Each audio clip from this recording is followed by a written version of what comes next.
আসসালামু আলাইকুম রহমতুল্লাহি ওবরকাতুহ নাহমাদুহু ওয়া নুসাল্লি আলা রাসূলিল কারীম আম্মা বাদ। ডিয়ার ফ্রেন্ডস, আশা করি প্রত্যেকেই ভালো আছেন। আলহামদুলিল্লাহ, আমিও ভালো আছি। বন্ধুরা, স্বাস্থ্য বিষয়ক ইউটিউব চ্যানেল হাকিম ইরশাদুল বারীতে আপনাদেরকে স্বাগতম। সাথে আছি আমি হাকিম ইরশাদুল বারী।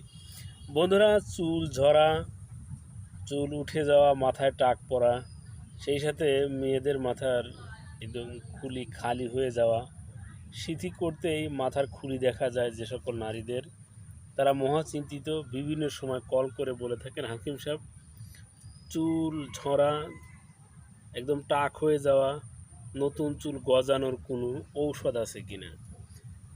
এবং চটকদার বিজ্ঞাপনে অনেক সময় অনলাইনে অনেক তেল আপনারা অর্ডার করে যতটুকু চুল ছিল ততটুকু হারিয়েছেন। আজকে বন্ধুরা আপনাদেরকে একদম প্রাকৃতিক উপায়ে চুল গজানো, যতটুকু চুল আছে চুল থাকা, ঘন কালো উজ্জ্বল চুলের জন্য আপনাদেরকে এই ভেষজটি দেখিয়ে দিচ্ছি। সেই সাথে ভেষজের ব্যবহার বিধিও বলে দিচ্ছি। বন্ধুরা, যে হলুদ ফুল দেখতে পাচ্ছেন, এটি হচ্ছে মহাভিঙ্গরাজ। বন্ধুরা, এই ভিঙ্গরাজ নামের তেলও আপনারা বাজারে দেখতে পাবেন। বন্ধুরা, এর কোন অংশ ব্যবহার করবেন? বন্ধুরা, পাতা ফেলে দিয়ে কাণ্ড, এটি যতটুকু পরিমাণ আপনার মাথায় প্রয়োজন এতটুকু পরিমাণ উঠাবেন। আপনি নিজে অভিজ্ঞ হয়ে যাবেন যে কতটুকু ব্যবহার করতে হবে।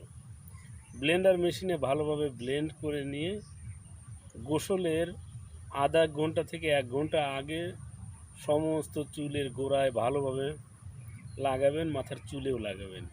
এতে করে গোড়া মজবুত হবে, যতটুকু চুল আছে ওটুকু থাকবে, নতুন চুল গজাবে, চুল ঝরে পড়বে না। চুলের গোড়ালি মজবুত করতে আরও যে কাজটি করতে হবে আপনাকে, পেঁয়াজের রস চুলের গোড়াতে মাঝে মাঝে মাখবেন।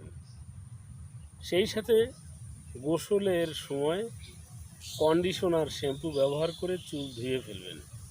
বন্ধুরা, এই ছিল আমাদের আজকে আলোচ্য বিষয়। ভিডিওটি ভালো লাগলে অবশ্যই লাইক দিবেন, কমেন্ট করবেন, সাবস্ক্রাইব করে সাথেই থাকবেন। ধন্যবাদ।